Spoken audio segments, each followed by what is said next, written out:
Namaste everyone. We are from Sri Gurukul Group of Institution Tumakuru. So ಈ ಒಂದು video ನಮ್ಮ ಎಲ್ಲ 10ನೇ ತರಗತಿ ವಿದ್ಯಾರ್ಥಿಗಳ ಒಂದು ಪೋಷಕರಿಗೋಸ್ಕರ ಏನು ಈ ಒಂದು ಪರೀಕ್ಷಾ ಸಮಯದಲ್ಲಿ ಪೋಷಕರ ಪಾತ್ರ ಏನು, ಅವ್ರ ಮಕ್ಕಳಿಗೆ ಯಾವ ರೀತಿ ಸಪೋರ್ಟಿವ್ ಆಗಿರಬೇಕು ಅನ್ನೋದಕ್ಕೆ ಒಂದು ಜಸ್ಟ್ ರಿಮೈಂಡರು. ಈಗ ಆಲ್ರೆಡಿ ಪೋಷಕರಾಗಿ ತುಂಬ ಸಪೋರ್ಟಿವ್ ಆಗಿದ್ದೀರಾ ಮಕ್ಕಳಿಗೆ, ಆದರೂ ಕೂಡ ಒಂದು reminder. So exam we are very near, ಇನ್ನೊಂದೇ ಹೆಜ್ಜೆ ಬಾಕಿ ಇರ್ತಕ್ಕಂಥದ್ದು. ಹಾಗಾಗಿ ಈ ಒಂದು ಕಿವಿ ಮಾತುಗಳು ಪೋಷಕರಿಗೆ. ಸೊ ಏನಪ್ಪ ಅದು ಅಂತ ಅಂದರೆ, ದ ಫಸ್ಟ್ ಥಿಂಗ್, ಮನೆಯಲ್ಲಿ ವಾತಾವರಣ ಅಂತಕ್ಕಂಥದ್ದು ಪ್ರಶಾಂತವಾಗಿರಲಿ. ಮಕ್ಕಳಿಗೆ ಎಕ್ಸಾಮ್ಗೆ ಪ್ರಿಪೇರ್ ಆಗಲಿಕ್ಕೆ ಯಾವ ರೀತಿ ಟಿ ವಿ ಸೌಂಡ್ ಆಗಿರ್ಬೋದು, ಒಂದು ವಾರ 10 ದಿನ ಟಿ ವಿ ನೋಡಲಿಲ್ಲ ಅಂತಂದರೆ ಖಂಡಿತ ಯಾವ ಲಾಸು ನಮ್ಗಾಗಲ್ಲ. ಸೊ ಒಂದು 10 ದಿನ ನಾವು ಟಿ ವಿಯನ್ನು ಆಫ್ ಮಾಡೋಣ. ಇಫ್ ಇನ್ ಕೇಸ್ ನಮ್ಗೆ ಯಾವುದಾದ್ರೂ ಫೋನ್ ಕಾಲ್ಸ್ ಬಂತು ಅಂದರೆ ಮನೆಯಿಂದ ಹೊರಗಡೆ ಬಂದು ನಾವು ಮಾತಾಡೋಣ. ಸೊ ಈ ಒಂದು ಎಚ್ಚರಿಕೆ, ಮತ್ತು ಮಕ್ಕಳಿಂದ ಮೊಬೈಲನ್ನು ದೂರ ಇಡೋಣ. ಈ ಒಂದು ಎಚ್ಚರಿಕೆಯನ್ನು ನಾವು ವಹಿಸೋಣ. Next thing, very important thing, ಬೈಕ್ಗಳು. ಮಕ್ಕಳಿಗೆ ದಯವಿಟ್ಟು ಬೈಕ್ಗಳನ್ನ ಕೊಡಬೇಡಿ ಎಕ್ಸಾಮ್ ಮುಗಿಯೋವರೆಗೂ.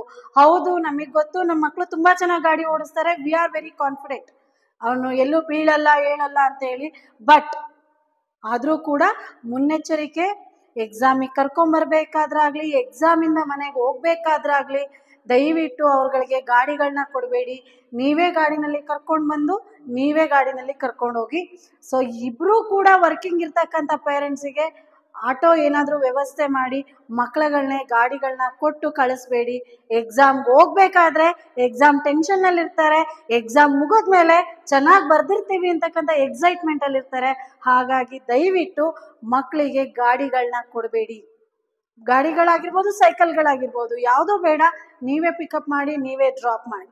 ಆ್ಯಂಡ್ ಎಕ್ಸಾಮ್ಗೆ ಮಕ್ಕಳು ಅಡ್ಮಿಷನ್ ಟಿಕೆಟು, ಸ್ಕೇಲ್ಗಳು, ಪೆನ್ಗಳು, ರೈಟಿಂಗ್ ಪ್ಯಾಡ್ ಎಲ್ಲ ನೀಟಾಗಿ ರೆಡಿ ಮಾಡ್ಕೊಂಡಿದ್ದಾರೆ, ಚೆಕ್ ಮಾಡಿ. ಅವರನ್ನೇ ಚೆಕ್ ಮಾಡ್ಕೊಳ್ಳಿಕ್ಕೆ ಬಿಡಬೇಡಿ. ನೀವೊಂದ್ಸಲ ಚೆಕ್ ಮಾಡಿ, ಇಲ್ಲ ನೀವೇ ಪ್ಯಾಕ್ ಮಾಡಿಕೊಡಿ, no problem. And the next thing, ಊಟ ಹೊರಗಡೆ ಎಲ್ಲೂ ಊಟ ಕೊಡಿಸ್ಬೇಡಿ. ಬಿಕಾಸ್ ಫುಡ್ ಇನ್ಫೆಕ್ಷನ್ ಆಗ್ತಕ್ಕಂಥ ಚಾನ್ಸಸ್ ತುಂಬ ಇರುತ್ತೆ, ಆಯಿಲಿ ಫುಡ್ಡು. ಸೊ ಮನೆ ಊಟ ಅವರಿಗೆ ಟೈಮಿಗೆ ಸರಿಯಾಗಿ ಊಟ ಮಾಡಲಿಕ್ಕೆ ಸಜೆಸ್ಟ್ ಮಾಡಿ. ನೀವೇ ಹಾಕ್ಕೊಟ್ರು ಏನು ತೊಂದರೆ ಇಲ್ಲ, ಜಸ್ಟ್ 6 days ಅಷ್ಟೇ ಎಕ್ಸಾಮ್ ಮುಗಿಯೋವರೆಗೂ ನಮ್ಮ ಮಕ್ಕಳ ಆರೋಗ್ಯ ನಮ್ಮ ಕೈಲಿರುತ್ತೆ. ಆ್ಯಂಡ್ ದ್ಯಾಟ್ ನೆಕ್ಸ್ಟ್ ಥಿಂಗ್, ಅವರಿಗೆ ಚೆನ್ನಾಗಿ ನೀರು ಕುಡಿಯೋದಕ್ಕೆ ಸಜೆಸ್ಟ್ ಮಾಡಿ. ಚೆನ್ನಾಗಿ ನೀರುಗಳು, ಜ್ಯೂಸ್ಗಳನ್ನ ಚೆನ್ನಾಗಿ ಕುಡಿ, ಡಿಹೈಡ್ರೇಷನ್ ಆಗ್ತಕ್ಕಂಥ ಚಾನ್ಸಸ್ ಇರುತ್ತೆ.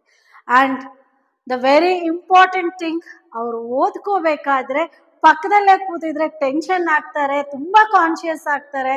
ಸೊ ದಯವಿಟ್ಟು ಅವ್ರನ್ನ ಮಾನಿಟರ್ ಮಾಡಿ, ಓಡಾಡಿಕೊಂಡು ಅವ್ರ ಪಕ್ಕದಲ್ಲೇ ಕೂತ್ಕೊಂಡು ಅವರಿಗೆ ತುಂಬ ಗಾಬರಿ ಹುಟ್ಟಿಸೋದು ಬೇಡ. Please do follow this and support your children to do the exams very well. Okay, thank you so much. Namaste everyone.